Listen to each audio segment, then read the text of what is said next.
Welcome to the Careers by Jen podcast, episode 170. On this episode of the podcast, Jen interviews Beth Liebling on the importance of maintaining a healthy sex life at home while you're being professional at work. Are you kidding me? It's 2018. I can't make a joke about this.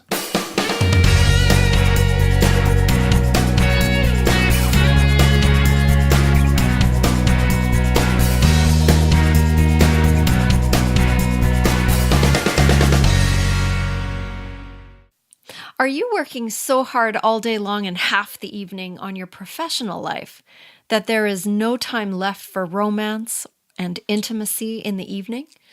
Does this seem that these things are just one more set of chores and a long list of things to do on your to-do list? Well, guess what? My next guest says that bringing the sizzle back into your non-work life will actually energize you and give you more get up and go in your professional life. And everything, she says, will be a lot more fun. And who doesn't want more energy and more fun? Beth Liebling was a board-certified divorce lawyer who got tired of talking to couples when it was too late. She began asking her clients questions that most divorce attorneys might not put forward. Beth asked about sex, and she found out that all of these couples had unsatisfying lives in the bedroom, whether it was the cause or effect of their crumbling marital state or not. So what happens when the divorce attorney and mother of 5 ends up divorced herself? Well, Beth found herself looking to heal herself and to find out what had been missing in her own life, as well as to help the people who'd been her clients in the past. And so she opened up what's called Darling Way, a luxury boutique catering to love, passion, and romance in Houston. And at Darling Way, Beth helps others embrace the joy of romance, encourages self-confidence, acceptance, celebrates meaningful, sexy fun, and finds ways to create deep and loving, passionate relationships for people with their partners. And because she taught her children the importance of honoring loving relationships as the basis for a happy family, her adult son and daughter-in-law actually run the brand with her. Since starting Darling Way, Beth has become an influential love and relationship expert. She's got a weekly radio show called Love and Laughter with Beth on ESPN Houston. And she's adding to her offerings of sex expertise with a new book that just came out in January of 2018 called Love and Laughter, Sexy, Meaningful Fun for Everyone. So I am delighted to have Beth with us today. She has a way of making conversations about even sensitive and intimate topics seem normal and always fun. And as you can guess, this episode does contain mature content, so listener discretion is advised. Here is our conversation.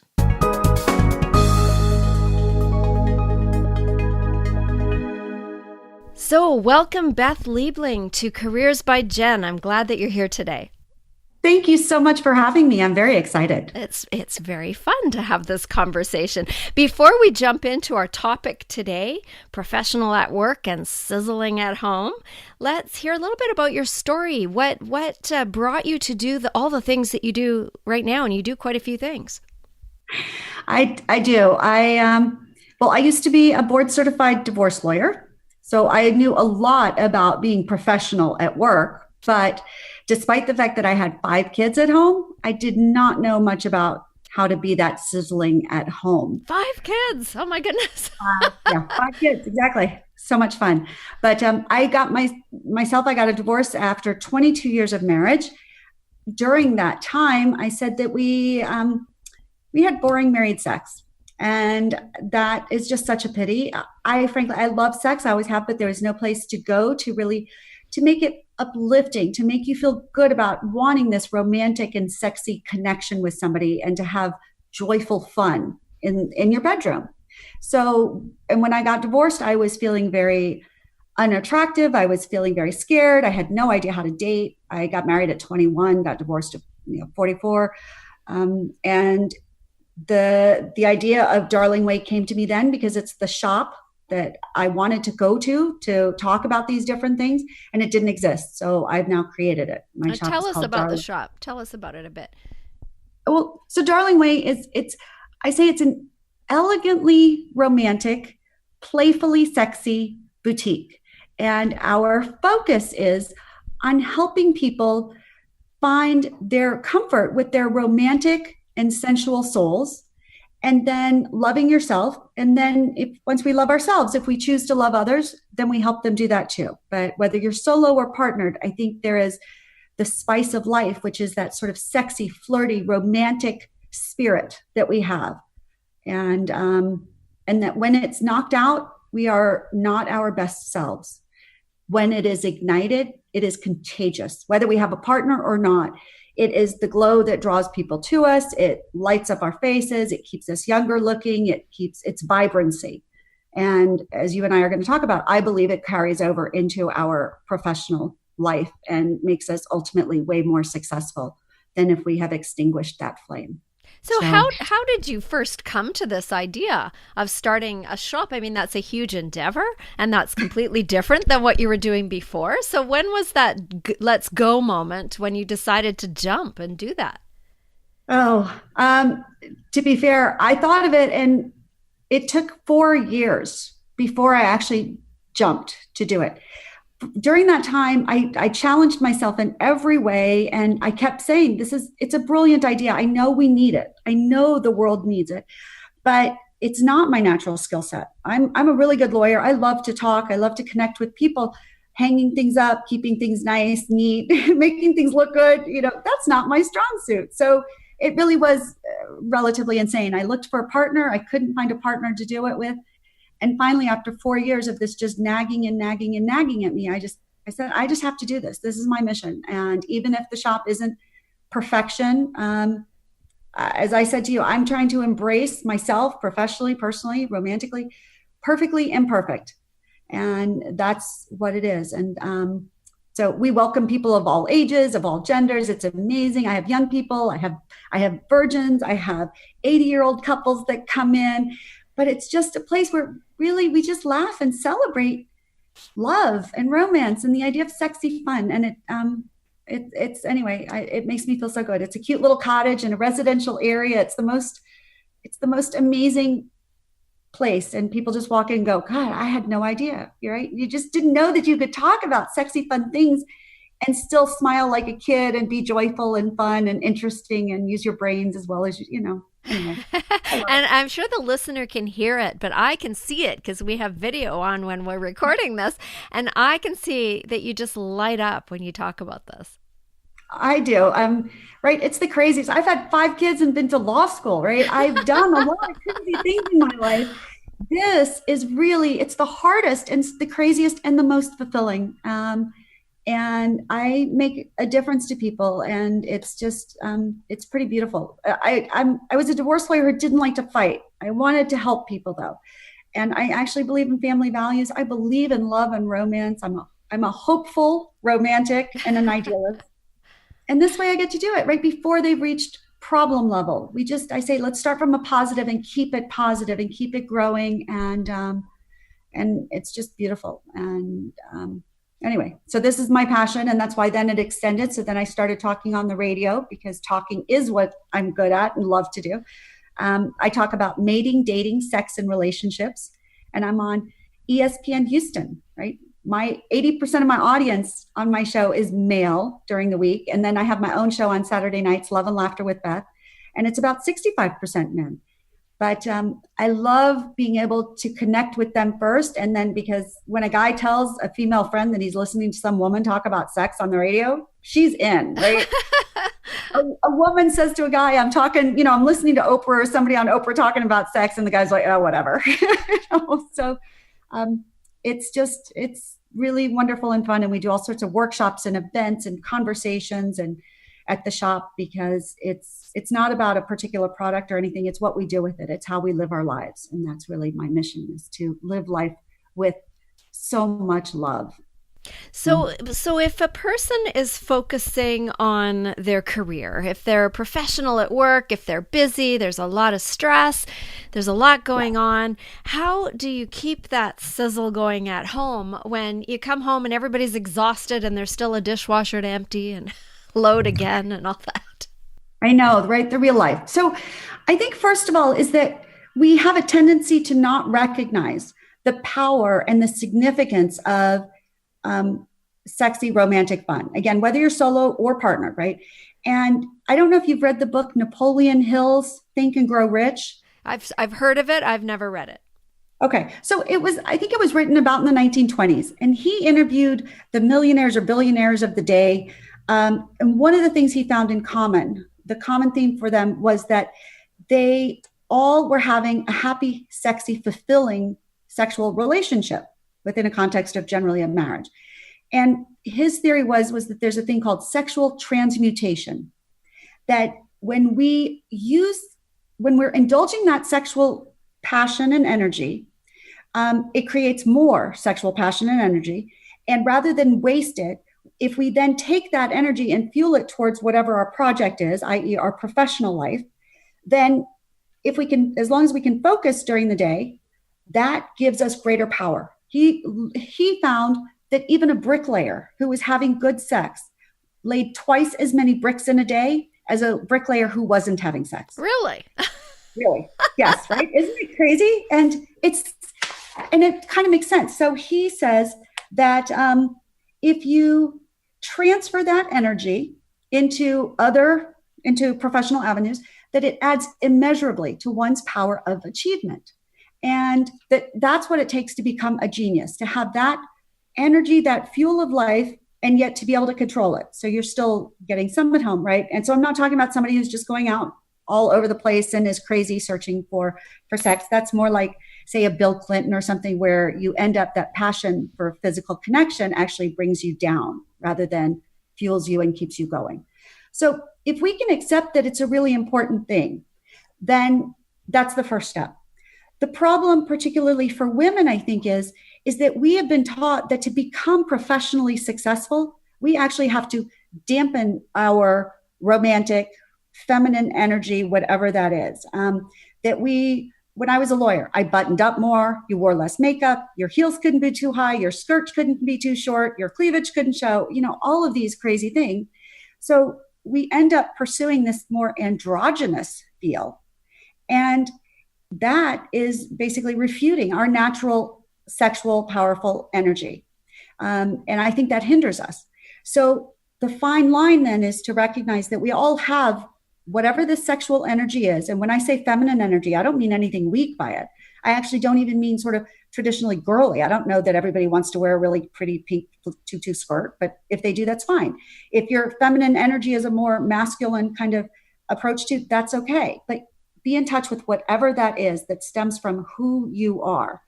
And then figure out how to keep that with you, even during the day when you're not thinking about sex per se, when you're dressing professionally, but respectfully.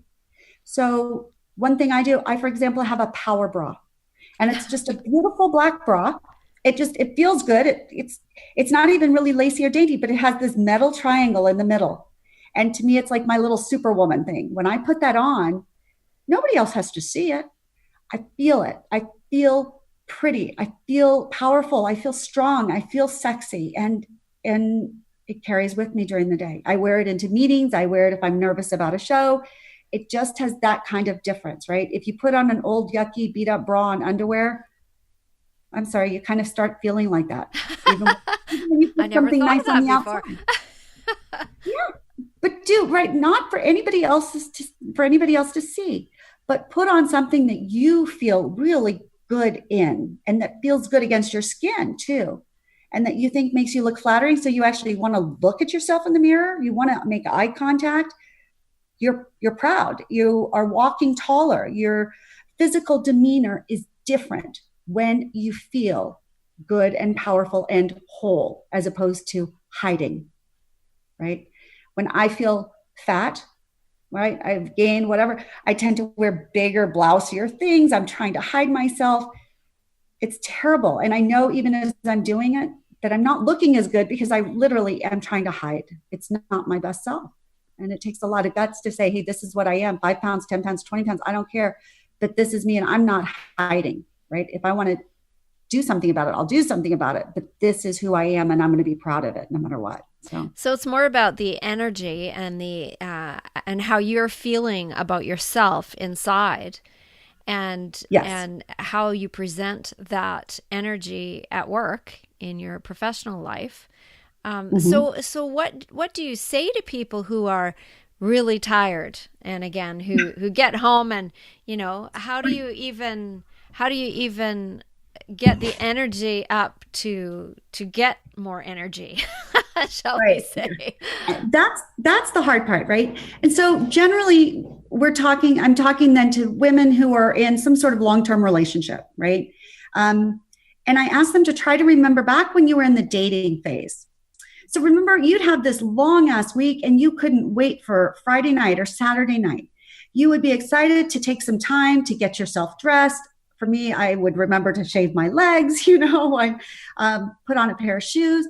You would be excited for somebody to look at you and go, wow, gosh, you look good. You'd be excited to kiss. That would fuel you. In fact, during the week, you'd be looking forward to that, and that would help you get through it. So that's what we have to get back, is we actually have to start looking at it as something that is going to fuel us, not just drain us. And for men and women, that's a little bit different. A man might take 5 minutes, throw something on the door, and be ready to go out for a hot date. A woman needs a couple of 3 hours to get sort of unwind, let go of everything else. I tell men, if I'm talking to couples, give your wife 2 or 3 hours. You take over the kids, or you take care of the chores. You let her go for a run, or read a magazine, or watch TV, or read a book, or take a bath. I don't care what it is that relaxes her. But after 2 or 3 hours, then she'll be kind of bored, and then she'll feel good about getting dressed, and then go around to the front door, knock, don't get dressed right next to her, and let it soak in. Because when somebody looks at us and appreciates who we are and what we look like, that helps fuel us as well. And let's get the joy of that. Don't just, brush your teeth next to each other and get dressed next to each other. And then, because when we were single, dating somebody, it was like we lived on our own little island. They lived on their island, and we escaped. We'd either meet on the bridge between the two, or we'd cross over to their island. We got away from our realities. And when we're living with somebody, it can become like we're one in the same island. And so in some ways, going on a date with the person we're living with can feel like just going on a date with ourselves, not very exciting. We want to put some distance between, do some activities by yourself, have some passion, ignite, have your partner or one of you send a text to each other and just say, hey, this is the kind of romantic show I want to put on tonight. Or this is the kind of romantic show I want you to put on for me tonight. I'm really tired. I need something. Can you turn me on tonight? And generally people are responsive to that because they know that it's welcome. Even if the person is tired, they're willing to make that effort to initiate things because they know it's going to be well received. Looking at it as a way of escaping your own little reality world and making it special and making it different. No more boring, right? Boring sex is not going to fuel you. That becomes a chore on our checklist, and that is not what it's about. So it has to be something different. So do you recommend going out somewhere? Because not everybody has the ability to do that, if financially or childcare wise, etc. Do you recommend dating by going out somewhere, or can you create something at home? Because I know it's a lot easier sometimes when it's dark and rainy and late to turn on Netflix. Right. And frankly, so I'm okay either way, but I would say regardless of finances, you can afford to go out anywhere, because frankly, I don't even care if you just go to a neighborhood park and sit on a bench and start making out in public a little bit, right. Go watch the sunset someplace, go watch the sunrise. Now, if you've got kids or then we need to worry about that a little bit. But again, most people, if they actually try, can find someone to watch their kids once in a while. Doesn't have to be all the time. Maybe you've got kids in the house, they go to bed and you sit outside on the back porch together. But instead of sitting in separate chairs, you sit on the same love seat. Maybe you spread out a blanket on the yard in your front yard or whatever it is, but you find a way where you can do something a little bit different, where you can physically touch each other, because that's the first step, and then find ways of teasing each other.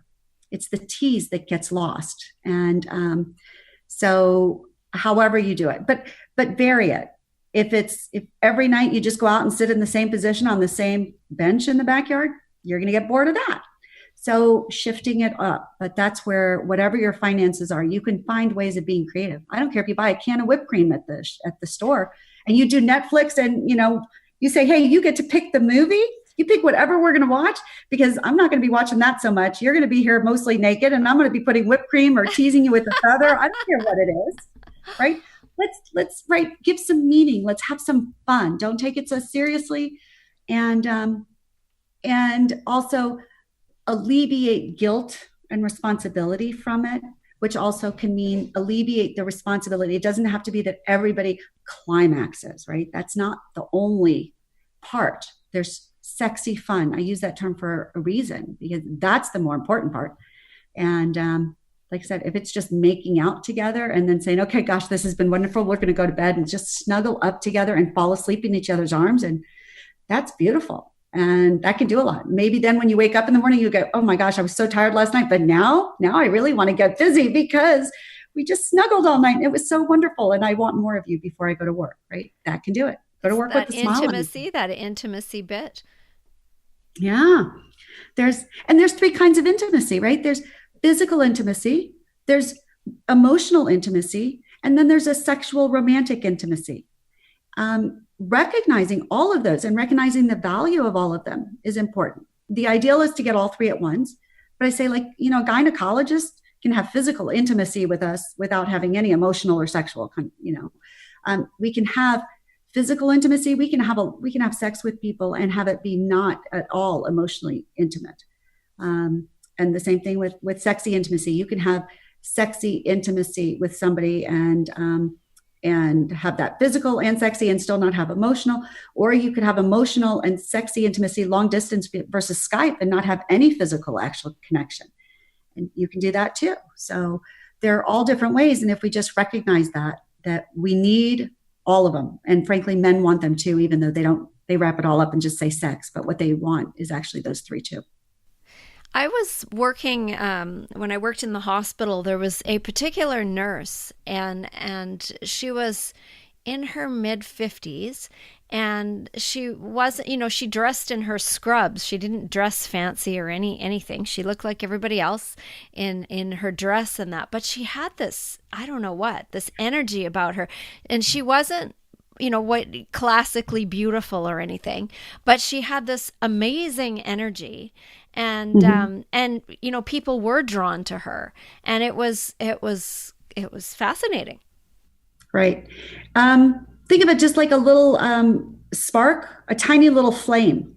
And it's amazing how our eyes are drawn to it. A big bonfire, great. We understand that. But a tiny little flame someplace, a little candle in the corner will catch our eye and attention and changes the whole ambiance in a room. That's that. In people, I believe that's that sexual transmutation. That is that little bit of sexy, romantic spark that just says, hey, I'm here and this is life and I'm alive, right? And if you look at couples, I now go out to dinner, I look at couples and I try and gauge who's still having sex. And it is amazing how you can spot that spark between people. There'll be just a tiny little touch of the hand, and it's like you can see it. There's it's palpable somehow, right? And others, you just know that they just haven't connected emotionally or sexually in way too long, and it's very sad. And that's what you used to see in your work. I imagine as a divorce lawyer, they were way past that point already. Right, they were. And I said, it took me a while to realize, but I never got people divorced if they were having sexy fun together. Right? A lot of people having a lot of sexy fun someplace else. And that's really silly. And that's why I say, so when we share our love stories, I think we help inspire others. And we need to understand that sex is not just nothing. It's not meaningless and something. I mean, people can treat it like that, but I don't. I think that when we make it meaningful and when we understand how connected, how passionate connections make everything in life better, then we celebrate that and then find all different ways. And people can find all different means of expressions, from a very tender touch to a very physical touch. I try and encourage people to explore whether it's handcuffs or blindfolds or chains or I don't care if it's whips and, anything, whatever it is that's between the two of you that just makes you laugh and smile and giggle and grin. And it can be a romantic show that you like to repeat on a regular basis, or it can be a romantic show you try for a week and say, this is so not us. We don't want to do this again, but it's a good story afterwards. That's okay. But we shouldn't be afraid. And what we enjoy in the bedroom shouldn't mean that we are less than in our regular life. So you should be able to be the utmost, most successful, engaging, whatever professional that you want to be, and go home and do whatever you want in the bedroom, even if other people consider it freaky or kinky or BDSM or anything. But the happier you are with it and with your partner, the better you're going to do outside in life. Think of that bricklayer, twice as many bricks. That's pretty good. So do you have, for somebody who has lost the spark and would like some advice on what is the first thing they should do to start bringing that spark back into a flame? I think, as with most things, the best thing we can do is start with ourselves. And the fact is, if you've lost the spark, think about how you are relating and owning and accepting and appreciating your own body. Start there. Really, it's only when we love ourselves that we can expand that and give to others. So start trying to appreciate yourself. I tell people, I heard this great story from my exterminator of all people, right? I have this greatest conversations with people, but he was amazing. Told me when he got divorced, he was so unhappy and felt so bad. He started just trying to treat himself. He wasn't ready for anybody else in his life, but he'd finish the day and be like, hey, you know what, Bob, you did a great job. You deserve an ice cream. I'm going to take you for ice cream now. Or look at the mirror in the morning, right? And say, hey, Bob, you look good today, And I loved it. And I have to tell you that when I'm really down, I have a hard time looking at myself in the mirror and feeling good about myself. What I do is I look in the mirror now and I say, hey, Bob, you look pretty good today. And I think of him and I laugh. And I appreciate the fact that I'm not feeling really good about myself, but I'm still doing it. I'm still looking. And then, a couple of days later, I'll be like, oh, Beth, your hair looks pretty good. Or, oh, your smile or something. I don't care what it is. My legs look okay. Oh, I like those pair of shoes, whatever it is. But I can start with, hey, Bob, you look good. And that's where I just lighten up. And it's like releasing 30 pounds of stress right away. So once we do that, if we start putting on things that make us feel good, okay. Most women will say some guys giving them lingerie and they didn't like it, right? We think that's for them. And they give us stuff that makes us notice whatever lumps and bumps or wobbles and bits that we're not thrilled with. So women, go out and find something that feels good to you.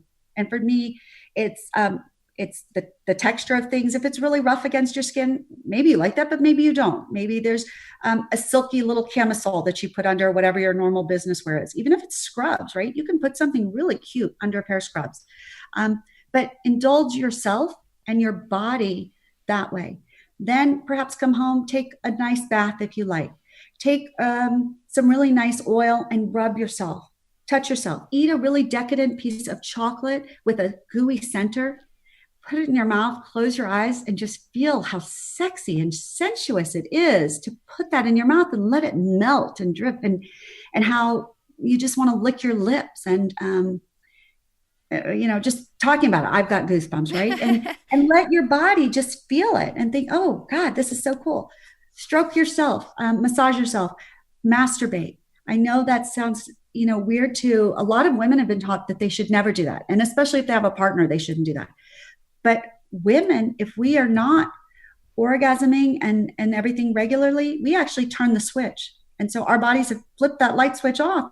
We need to flip it on. So do it yourself, because it's also healthy, makes you look 10 years younger, keeps everything going.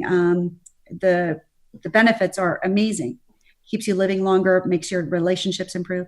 But do that yourself and find it, because then once you're starting to enjoy touching yourself and feeling these sensations, you're more likely to reach out to a partner if you have, or to seek a partner if you don't have one, and to be more willing to be like, hey, could you just hug me? Could you snuggle? Could you just stroke my face, touch my hair, rub my back, whatever. And touch is definitely the way to start everything going and to ignite that passion with your partner. So if you've lost the spark, start within and turn yourself on and treat yourself well. It's funny. I was talking to another podcast guest recently, doing an interview, and his very last piece of advice was that self-love piece. In that, before he could begin any kind of transformation in the rest of his life, his career, all the rest of his family life, everything, he had to start treating himself well. And he said, I know it sounds corny, but it all comes down to self-love. And I keep hearing that term over and over and over again. And you kind of wonder where people lost that. When do you lose that growing up? When do we start putting on all the horrible things we put on top of ourselves as we grow? I think it starts really early on. I think it starts from even when we're little kids and we want to wear mismatched clothing to school or something, and our parents try and tell us, oh, look, that doesn't match, do this. There's this sense that pleasing other people is more important than pleasing us.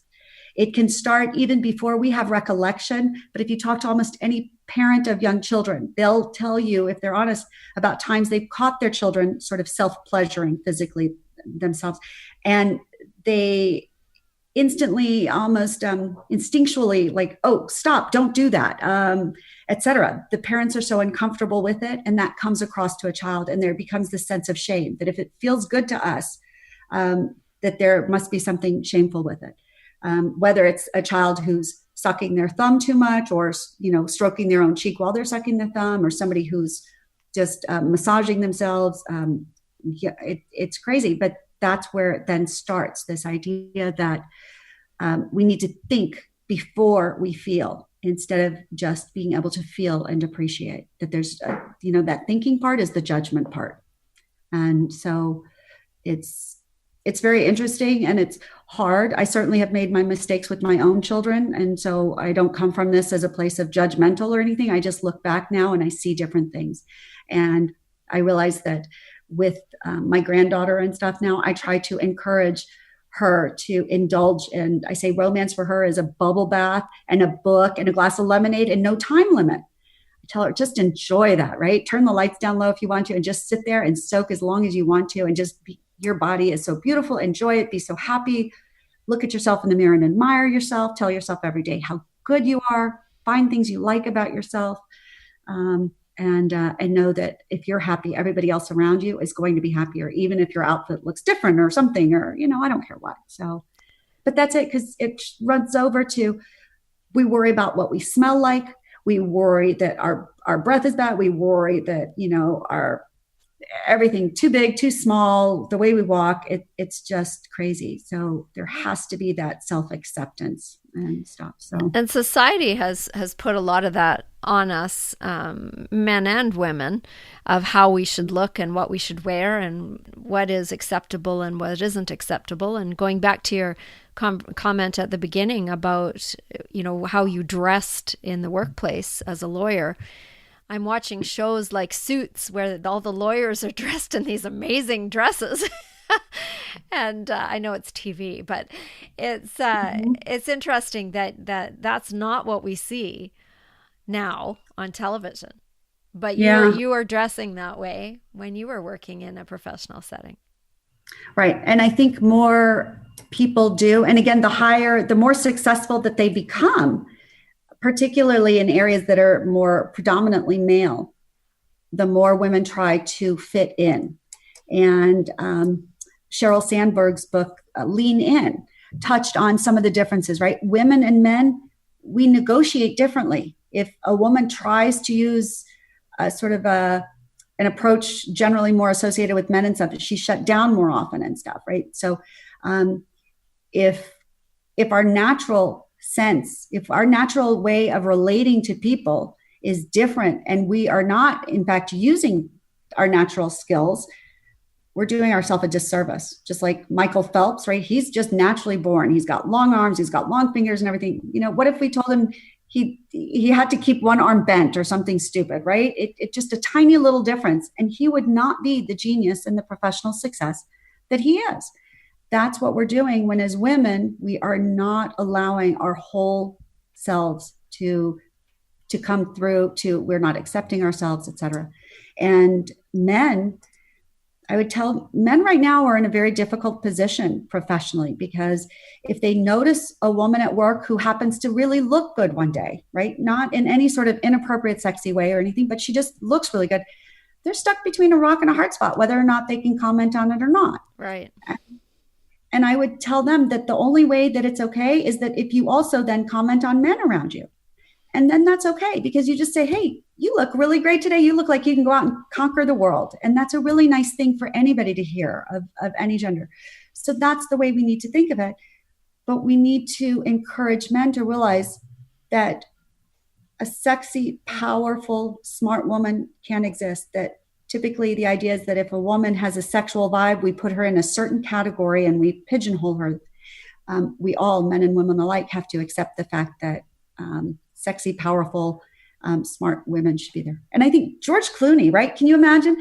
I don't know George Clooney, but he looks so good. He's so sexy. He's so powerful. I assume he's really intelligent.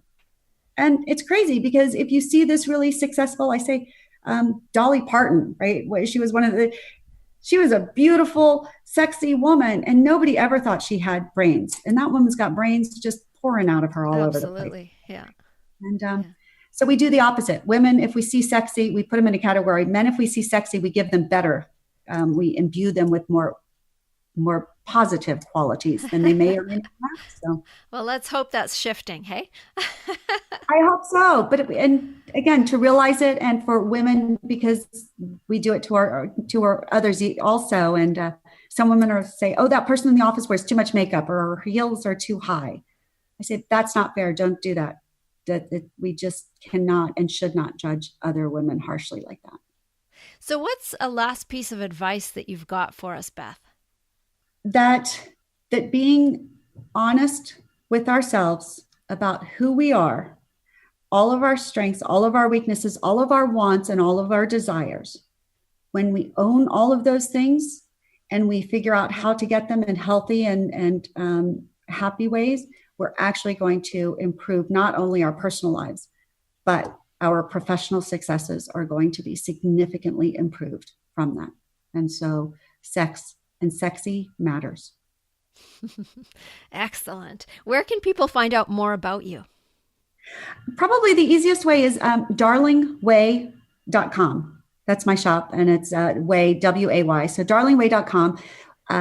Or you can look for us on social media for Darling Way. In Houston, you can find my radio show, Love and Laughter with Beth.com, or on social media. And I'm Beth Liebling. So thank you so much for taking the time and being with us today. This has been wonderful.